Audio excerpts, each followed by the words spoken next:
Welcome back everyone.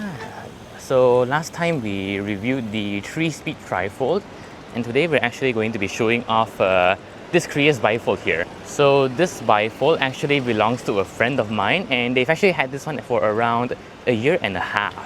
So he was kind enough to let me review this bike. Alright, so like last time, let's have a look at the frame first. So the color of this bike is called Galaxy Black. So as you can see here, it is a glossy finish. There's a glossy outer layer, and if you look closely, there's actually like a sparkly inner layer as well. But from afar, it just looks like a black color. So okay, glossy bikes do tend to highlight scratches, fingerprints and stains a lot more, as you can see here. So I did try to wipe this off just now, but I didn't really have much success. Of course, glossy bikes aren't a bad thing to say, because they can really look really nice. You just need to take the extra effort to just care for them, give them a nice wipe down every once in a while to keep the bike looking fresh. I believe the frame of this bike is actually made of aluminum, as you can hear that. And you can see as well, there is no rusting on the frame. So yeah, no rusting on the frame. And the bike is also relatively light. A lot of online shops actually claim it's around 10 kilograms without the pedals. But I personally think it's a bit more than 10 kilograms. Okay, so from test riding this thing earlier, I actually noticed that the frame structure might be a bit thinner compared to like the normal frame thickness of a bicycle. I'll go over why later, but I am quite skeptical of this because I personally am 65 kilograms. So for people in the larger weight ranges, let's say around 80 to 90 kgs, they'll definitely feel what I'm about to talk about more. Also, before I move on, one thing I do want to mention is, frankly speaking, ugly. Yeah, you can see it's very prominent and quite loud and in your face. It's not a functional problem, but just minus aesthetic points. When I was riding this thing around earlier, I had to go over a few small bumps and a few small drops. And I noticed like a creaking, almost like snapping sound to the frame. Yeah, so I'll try my best to showcase it off to you in just a minute, but I'll likely have to put my pocket in my phone, so you won't be able to see any like visual.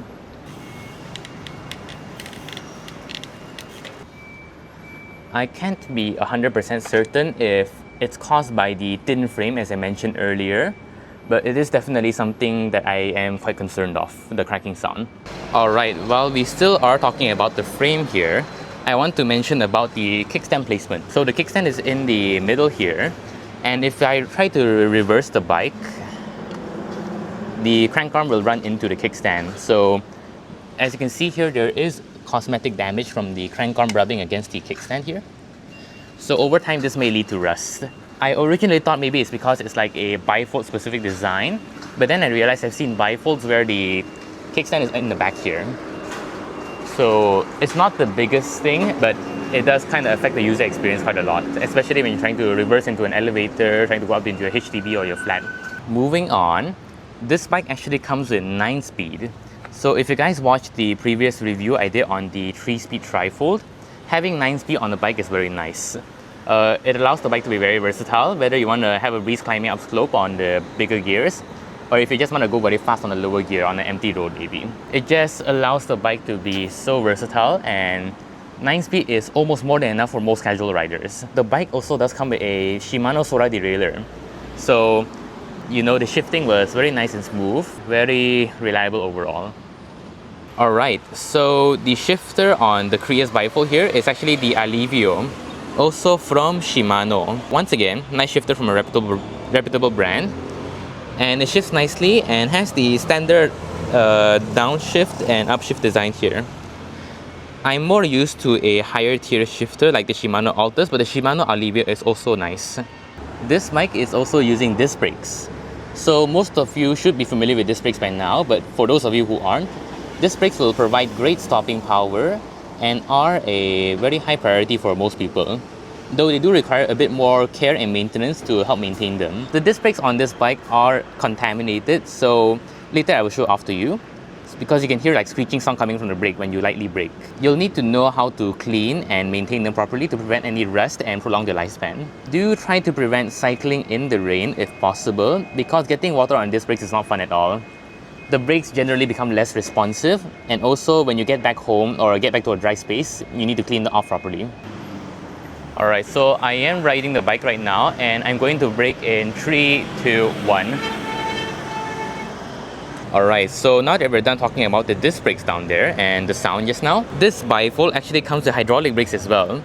So yes, hydraulic brakes do provide very responsive braking and are a very high priority for some people. But here's why they might not be the best option for the current use case. So hydraulic brakes actually discourages people from folding their bikes. This is because when you keep fold and unfolding the bike over time, right, it will slowly introduce air bubbles into the hydraulic system here.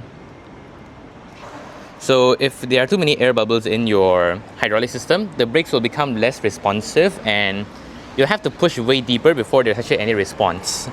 So as you can see here, this one, the brake is very responsive. I push it a little bit and there's already a lot of resistance.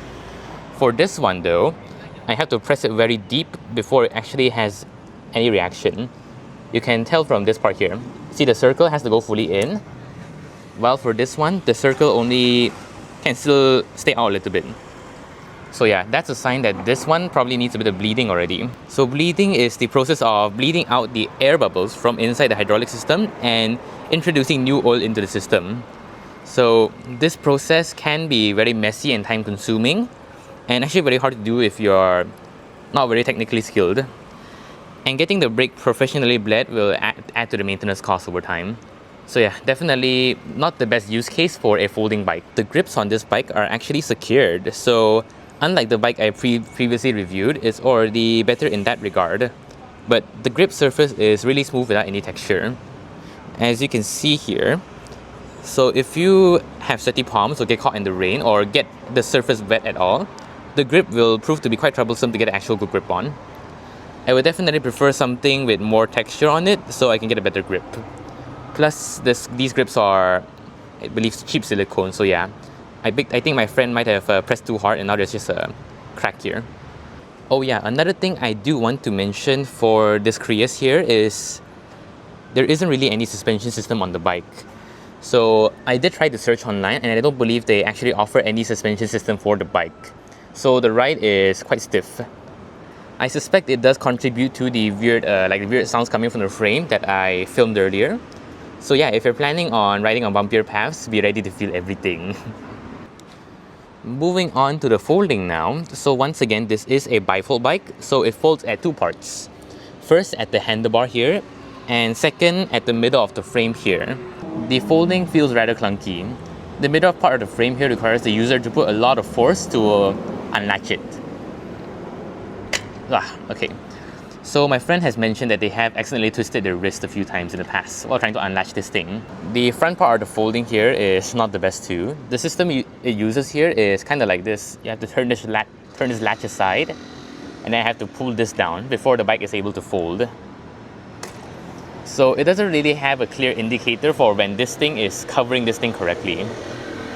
So yeah, just something you do have to take note every time you fold the bike just to make sure it's properly secure and locked in place. And even when properly folded right, the locking mechanism here looks like it's made of rather soft plastic. As you can see, I can deform it quite easily. Let me get a better view. Yeah, deform it quite easily. And when you're unfolding the bike, it's not the best as well because it requires equally as much force to push the thing back in. And as you can see, because of how much force we're using, it hits the frame very hard and produces a rather loud sound. So, okay, I don't want to be a public nuisance, so loud folding is something I tend to avoid. Oh yeah, and there isn't any protector here for the frame actually. There isn't any protector here between the frame.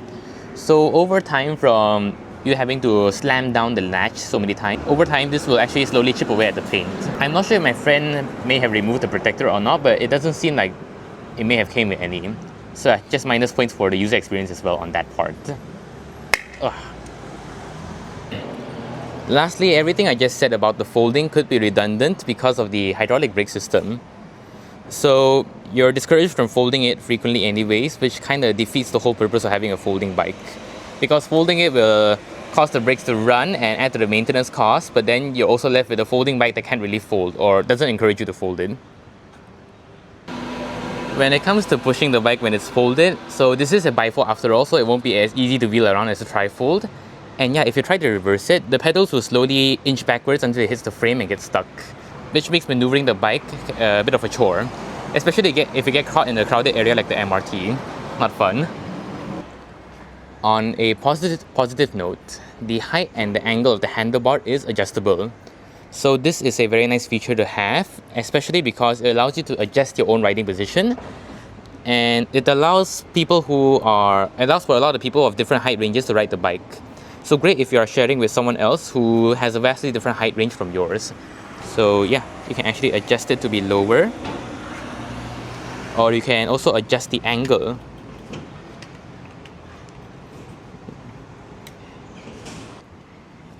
Both the wheels on the bike are also quick release actually. So yeah, it's quick release here and quick release over here. So quick release is a good feature to have, especially if you know how to replace the tube on your own. So if your tire is punctured in the middle of a ride, you can definitely just quick release the wheel out and just change the tire. But do take note that you can install training wheels on it if needed because of the quick release system. So I was trying to do a bit of research on the bike, right, since I think it's a pretty nice bicycle. I noticed that there isn't any official store for Crius in Singapore. So I don't know if I'm blind, but I did search quite a lot. I searched quite hard, but couldn't find an official store to visit. I don't know where you would get your Crius specific parts here in Singapore locally. And my friend who owns this bike actually isn't sure who to contact if they want the original parts as well. If the bike shop they got the Crius from doesn't have it, then you're basically out of luck. Their official website is also entirely in Chinese, so it was a bit hard for me to navigate. Overall, the bike is still in pretty good condition after around a year and a half, though it just has some questionable design choices, and I am worried about the frame's durability. From my test riding earlier, I feel like the bike might actually snap if I accidentally drop it from too high, or if I had a medium force impact with the bike. So the choices of the hydraulic brakes does kind of contradict the folding nature of the bike, and of course with it being a bifold, it's not as compact and easy to wheel around as a trifold. The lack of official store also gets some minus points. Those aside, the bike does manage to remain lightweight, which is something I'm sure a lot of people can value. The versatility of the bike is nice because it comes with a 9-speed gear system, so it allows you to ride in a variety of conditions. It's lightweight and has the ability to just fold despite discouraging you from doing so. A good option to have if you just finished a super long ride and you just want to take a MRT home or just take a bus home. And lastly, the adjustable handlebar allows for people from various height ranges to just ride this bike. So yeah, something you can definitely value as well if you have a family with a lot of siblings that also want to ride your bike. I would personally rate this bike a 6 out of 10. It has its own flaws and it has its own strengths, which is something I can definitely appreciate. The price for this bike is still on the higher end though. With the same kind of budget you get for this bike, you can probably top up a bit to get a trifold for better features and convenience. The bike will probably be worth it a few years back before trifolds became all the rage nowadays. So that is all for the review. Thank you to those of you who have stayed till the end of the video. And if there is any bike model that you are interested in me reviewing, you can definitely drop me a comment down below. I'll see if I'm able to get my hands on whatever bikes you guys want me to see, or even if any of you wants to lend me your bike for me to review, that's also pretty good as well. You can definitely reach out to me in the comments down below, and thank you all for the support and given in the previous video. It does mean quite a lot to me. So yeah, that is all from me. See ya.